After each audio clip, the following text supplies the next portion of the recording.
Olá pessoal, aqui é o professor Eduardo. Nós vamos fazer uma análise a respeito de duas grandezas vetoriais, ok? Uma delas chama-se velocidade, a grandeza velocidade. E a outra chama-se aceleração, ok? Então, vamos conferir aqui aqui, pronto, grandeza velocidade e a grandeza chamada aceleração. Bom, o que nós sabemos a respeito da velocidade, né? Nós já estudamos que só faz sentido citar velocidade se nós citarmos ela em módulo, direção e sentido. E que velocidade ela acaba sendo definida pelo deslocamento ΔX de uma partícula em função do tempo, né? E que nós sempre devemos trabalhar com o menor intervalo de tempo possível para que a velocidade seja, então, uma grandeza precisa.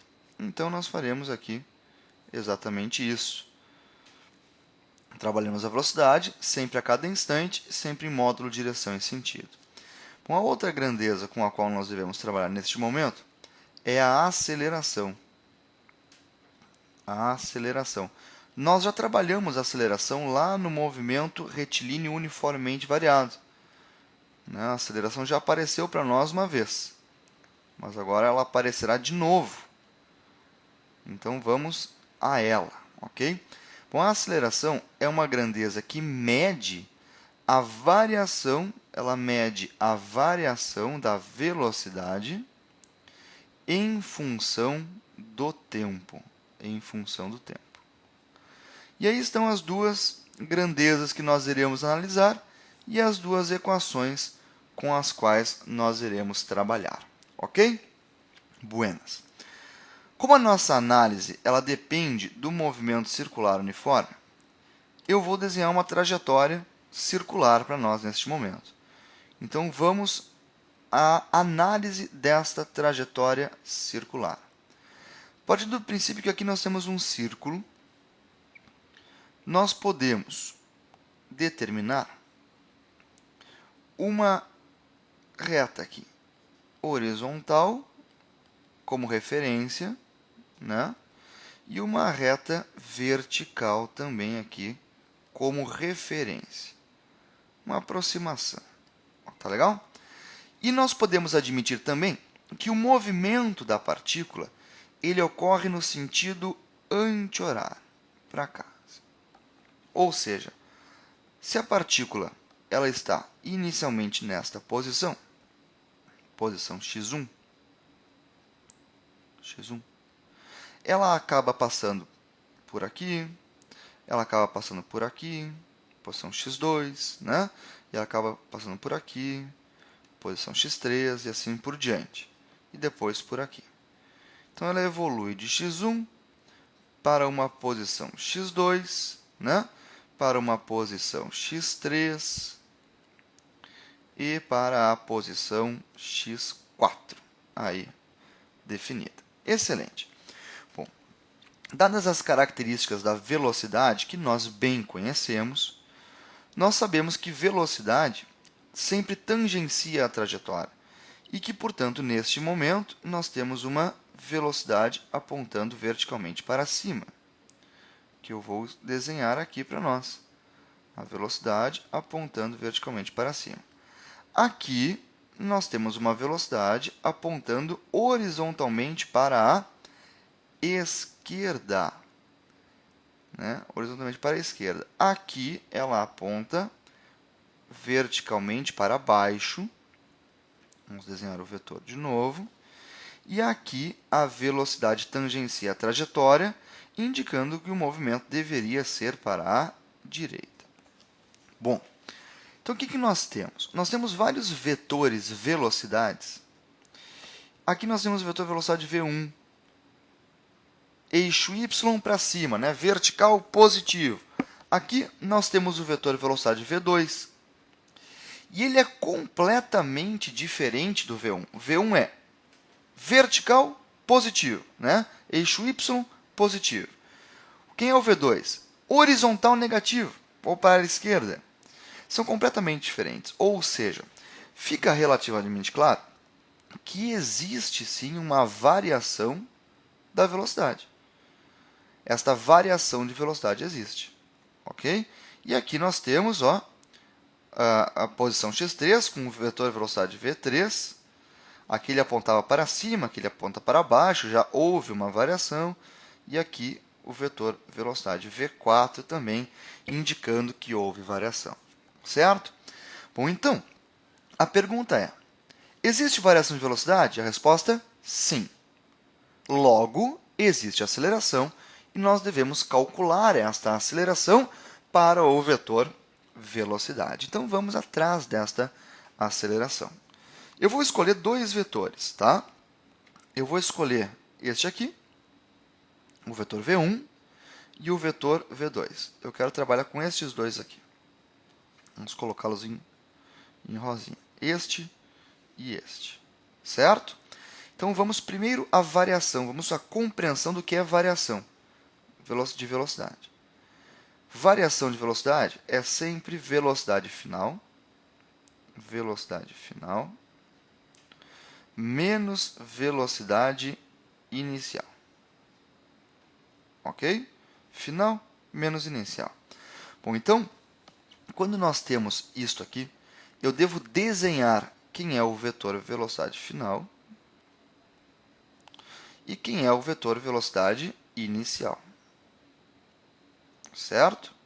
Bom, então quem nós temos ali? Nós temos o vetor velocidade final, que é o v2. Vou desenhá-lo. Aqui ele está. Ó. O vetor velocidade v2 é este aqui, que é a nossa velocidade final. Ok? Ó, velocidade final está aqui. Maravilha. Só que aqui eu vou escrever um pouquinho diferente. Eu vou escrever assim, ó. V final somado a menos v inicial. Certo? Por que isso? Porque eu sei que o sinal do vetor inverte o seu sentido. Então, quando eu somo este vetor final ao velocidade inicial, que é este aqui, invertido, eu vou desenhar um vetor exatamente igual a ele, tá? Exatamente igual a ele. Então, é este aqui somado ao vetor velocidade v1. Aqui. Este é v1. Só que v1 é para cima, positivo. Quando ele inverte o sinal, ele passa a ficar para baixo. Então, observe como este aqui é o vetor menos velocidade inicial. Certo? Buenas. Quando esses vetores somados, eles têm um vetor resultante. E o vetor resultante está aqui, ó. Olha o vetor resultante aqui. Este é o vetor resultante. Aqui está ele. E a pergunta é qual o valor deste vetor velocidade resultante. Ok? Está acompanhando aí? Vetor resultante. Como essas velocidades têm o mesmo valor, né, digamos v, né, aqui é v, aqui vale v também, né? Então, a velocidade resultante aqui tem o valor v raiz de 2. Afinal de contas, é a diagonal de um quadrado. Ó. É a diagonal de um quadrado. V raiz de 2. Certo? Esta é a variação de velocidade.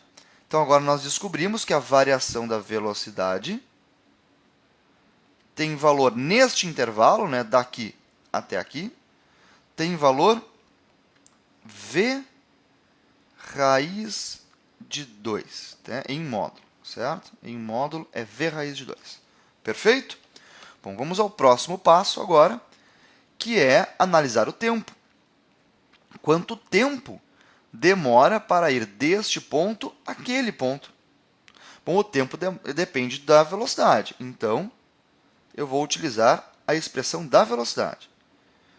Velocidade é igual à variação da posição em função do tempo. Se o que eu quero é o tempo, então devo isolar o tempo. Então, fica tempo igual variação da posição dividido pela velocidade. que nós sabemos que no MCU tem valor constante. Quando nós fazemos isso, aparece assim, que o intervalo de tempo é igual a ΔX, deslocamento, dividido pela velocidade. Ok? Deslocamento dividido pela velocidade. E a grande pergunta é, qual é o deslocamento entre esta posição inicial e esta posição final? Né? Existe uma posição inicial, posição final, aqui está o vetor deslocamento, que liga a posição inicial à posição final. Tá legal? Bom, então a pergunta agora é, qual o valor deste deslocamento? Nós vamos usar o mesmo princípio, porque aqui nós temos o raio, aqui nós temos o raio. Como o deslocamento é a diagonal de um possível quadrado aqui, o deslocamento, ou seja, este valor, é o raio que multiplica a raiz de 2. Então, ficamos aqui com o raio vezes raiz de 2 dividido pela velocidade. Bom, eu sei que os valores são esquisitos, mas tudo isso aqui serve para mostrar o cálculo da aceleração. Então, observe, deixa eu baixar a tela aqui um pouquinho. Nós não podemos esquecer dos valores, tá? Ó, variação da velocidade é v raiz de 2 e tempo é r raiz de 2 sobre v, certo? Então, vamos ao cálculo da aceleração no movimento circular uniforme. O módulo da aceleração no movimento circular uniforme é igual à variação da velocidade dividido pelo tempo. Então, nós temos que a aceleração tem o seu módulo, o seu valor, calculado por variação da velocidade, v raiz de 2. Tempo, raio que multiplica a raiz de 2 dividido pela velocidade. Dito isto, o pessoal da matemática diz assim, mantenha a fração de cima, v raiz de 2, v raiz de 2, e multiplique pela fração de baixo invertida, v dividido por r raiz de 2. Agora, nós podemos simplificar o raiz de 2 com raiz de 2, e nós descobrimos que o valor desta aceleração é igual a v vezes v, que é o módulo da velocidade, ao quadrado dividido pelo raio da trajetória. E excelente! Aqui, então, está o cálculo da aceleração no movimento circular uniforme. Este é o cálculo da aceleração no movimento circular uniforme. Ok? Muitíssimo obrigado pela sua atenção. No próximo vídeo, nós veremos uma nova equação para a aceleração do movimento circular uniforme e descobriremos as suas características vetoriais. Até a próxima!